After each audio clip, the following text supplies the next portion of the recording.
नमस्कार, स्वागत है आपका हमारे चैनल में। मैं रानी गुप्ता आपके साथ। केंद्रीय मंत्री नितिन गडकरी का बड़ा बयान सामने आया है। उनका कहना है कि अगर मौका मिले तो मैं भी अरविंद केजरीवाल को समझाने का प्रयास करूंगा। इसी के साथ ही नितिन गडकरी ने राहुल गांधी की सदस्यता को लेकर के भी कहा कि राहुल गांधी की सदस्यता कोर्ट के फैसले की वजह से रद्द हुई है, ना कि बीजेपी ने उनकी सदस्यता रद्द की है। तो इसको लेकर के वो आरोप लगाना बंद कर दें। आपको बता दें, दरअसल केंद्रीय मंत्री नितिन गडकरी आपकी अदालत शो में पहुंचे थे और रजत शर्मा यहां पर उनका इंटरव्यू लेते हुए दिखाई दिए थे, जिस दौरान जब अरविंद केजरीवाल का मुद्दा उठा, क्योंकि लगातार इस वक्त वो प्रधानमंत्री नरेंद्र मोदी को अनपढ़ बता रहे हैं, साथ ही उनकी डिग्री को लेकर के सवाल पूछ रहे हैं, जिसके बाद रजत शर्मा ने कहा कि ऐसा मुझे कहा गया है कि इस दुनिया में 3 काम है जो कि सबसे ज्यादा मुश्किल है। पहला तो किसी हाथी को गोद में उठाना, दूसरा किसी चींटी को नहलाना और तीसरा है अरविंद केजरीवाल को समझाना। जिसके बाद केंद्रीय मंत्री मुस्कुराते हैं और ये कहते हैं कि ये शायद मैं नहीं कह सकता, क्योंकि अरविंद केजरीवाल क्या कहते हैं, क्या करते हैं और क्या चाहते हैं, इसके लिए बेहतर होगा कि आप उनको एक बार अपने शो में इनवाइट करें और उन्हीं से ये सवाल पूछें। साथ ही उन्होंने कहा कि ये काम जो आपने बोला कि अरविंद केजरीवाल को समझाना बेहद मुश्किल है, तो कभी मौका मिला तो मैं उन्हें समझाने का प्रयास करूंगा। आपको बता दें, दरअसल नितिन गडकरी पर भी अरविंद केजरीवाल ने झूठा आरोप लगाया था, जिसके बाद नितिन गडकरी ने उन पर मानहानि का मुकदमा दायर किया था और उसके बाद अरविंद केजरीवाल ने नितिन गडकरी से लिखित में माफी मांगी थी। वहीं राहुल गांधी की बात करें तो राहुल गांधी के मुद्दे को लेकर के नितिन गडकरी ने कहा कि बीजेपी या मोदी जी ने उनकी सदस्यता समाप्त नहीं की। ये फैसला अदालत ने दिया है और हमें दोष देना उचित नहीं है। बाकी राजनीति है। जब मैं पार्टी का अध्यक्ष था तब हम विपक्ष में थे, हमने 2-3 महीने सदन नहीं चलने दिया। सदस्य जैसा व्यवहार अभी कर रहे हैं वैसा ही करते थे। अटल जी ने कहा था, पार्टियां आएंगी और जाएंगी, नेता आएंगे और जाएंगे, प्रधानमंत्री बदलेंगे, इस देश की जनता संप्रभु है, लोकतंत्र सर्वोपरि है, देश को आगे बढ़ना चाहिए। बता दें, दरअसल अरविंद केजरीवाल जो बार बार डिग्री का मुद्दा उठा रहे हैं, इसको लेकर के गुजरात हाईकोर्ट ने शुक्रवार को आरटीआई एक्ट के प्रयोजन और उद्देश्य का मजाक बनाने के लिए 25,000 रुपए का जुर्माना लगाया। उन्हें 4 हफ्ते के भीतर जुर्माना वापस करने को कहा गया है। हाईकोर्ट ने केंद्रीय सूचना आयोग के 7 साल पुराने उस आदेश को रद्द कर दिया जिसमें कि गुजरात यूनिवर्सिटी को आरटीआई एक्ट के तहत प्रधानमंत्री नरेंद्र मोदी की एमबीए की डिग्री पर केजरीवाल द्वारा मांगी गई जानकारी उपलब्ध कराने का निर्देश दिया गया था।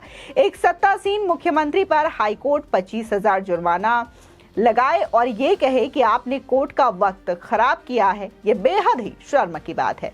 मजे की बात यहाँ पर ये है कि कोर्ट ने केजरीवाल से साफ तौर से ये कहा है कि आपको पता था कि प्रधानमंत्री मोदी के पास डिग्री है और आपको ये भी पता था कि इस डिग्री को यूनिवर्सिटी की वेबसाइट पर देखा जा सकता है, फिर भी आपने ऐसा माहौल बनाने की कोशिश की कि यूनिवर्सिटी प्रधानमंत्री की डिग्री दिखाने का विरोध कर रही है।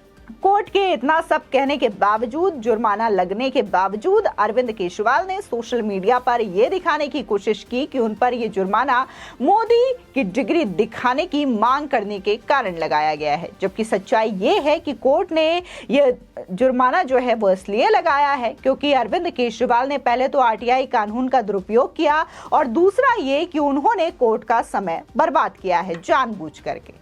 बता दें कि जिस प्रधानमंत्री के पास बी और एमए की डिग्री है, उन्हें अनपढ़ कहना कैसे जस्टिफाई हो सकता है। अरविंद केजरीवाल तो 2014 में मोदी के खिलाफ बनारस में चुनाव लड़कर हार चुके हैं।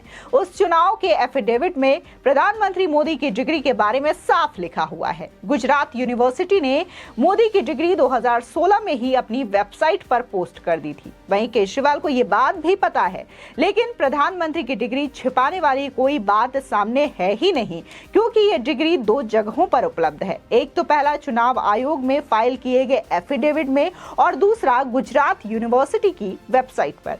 फिर भी अरविंद केजरीवाल प्रधानमंत्री मोदी को कम पढ़ा लिखा कह रहे हैं। साफ है कि ये जानबूझकर सोच समझकर एक गलत छाप छोड़ने की नीयत से किया जा रहा है और इसलिए बात का बतंगड़ और राय का पहाड़ बनाया जा रहा है।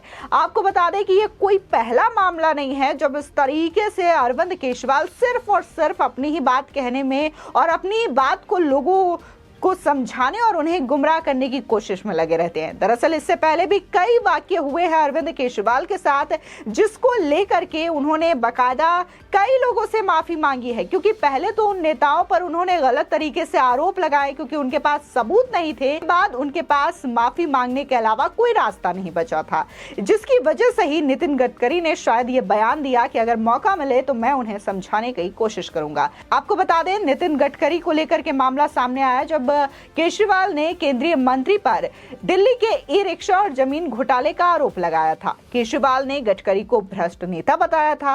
उस वक्त केजरीवाल ने भी माफी मांगने से इनकार कर दिया था, लेकिन मामला अदालत में पहुंचने के बाद केजरीवाल ने नितिन गडकरी से लिखित में माफी मांगी। केजरीवाल ने लिखा कि मेरी आपसे कोई रंजिश नहीं है, पूर्व में दिए गए बयान के लिए अफसोस जाहिर करता हूं। इसी के साथ ही देखने को मिला था कि बीजेपी के पूर्व नेता अरुण जेटली, उन पर भी उन्होंने आरोप लगाया था और बता दें कि तत्कालीन वित्त मंत्री रहे अरुण जेटली को अरविंद केजरीवाल ने भ्रष्ट बताया था और कहा था कि डीडीसीए कार्यकाल में भ्रष्टाचार हुआ था। इसके बाद जेटली ने केजरीवाल के खिलाफ 10 करोड़ रुपए का मानहानि केस दायर कर दिया। मामला काफी चर्चा में रहा। बाद में केजरीवाल ने अरुण जेटली को भी माफीनामा भेजकर माफी मांगा। इसी के साथ ही पंजाब विधानसभा में चुनाव प्रचार के दौरान केजरीवाल ने अकाली नेता मजीठिया पर काफी गंभीर आरोप लगाए थे। केजरीवाल ने कहा था कि मजीठिया ड्रग्स बेचते हैं, तो कई इंटरनेशनल ड्रग्स डीलर्स के बयानों में उनका नाम आ चुका है। केजरीवाल ने कहा था कि 30 मार्च को सरकार बनेगी और 15 अप्रैल तक मजीठिया जेल में होंगे।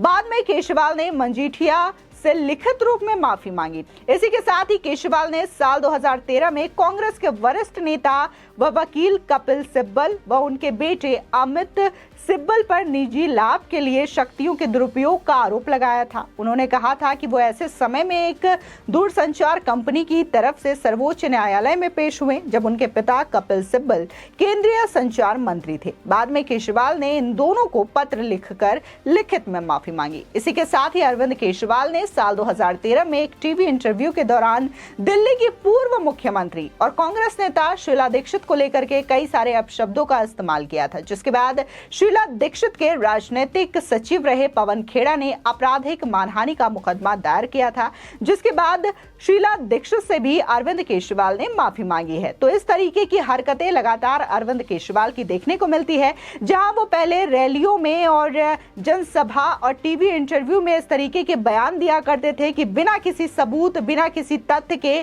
किसी भी नेता पर वो भ्रष्टाचार के आरोप लगा देते थे और बाद में उन्हें माफी मांगनी पड़ती थी। तो इसी आपकी अदालत शो में रजत शर्मा चुटकी लेते हुए ये कहते हैं कि अब तो अरविंद केजरीवाल ने नया तरीका ढूंढ लिया है दूसरों पर आरोप लगाने का। अब तो वो दिल्ली विधानसभा में ये बातें बोलते हैं और किसी को भी भ्रष्ट, करप्ट बता देते हैं और इसी वजह से बार बार वो प्रधानमंत्री मोदी को भी दिल्ली विधानसभा में अनपढ़ बता रहे हैं ताकि कोई मुद्दा ना उठा पाए। इसको लेकर के भी नितिन गडकरी हंसते हुए नजर आए और केजरीवाल को लेकर के कहा कि उनको क्या लगता है, वो क्या सोचते हैं, ये समझ पाना बेहद मुश्किल है। फिलहाल इस खबर को लेकर के आपकी क्या राय है, हमारे कमेंट सेक्शन में जरूर बताएं। आगे की और भी अपडेट के लिए चैनल को सब्सक्राइब करना ना भूलें।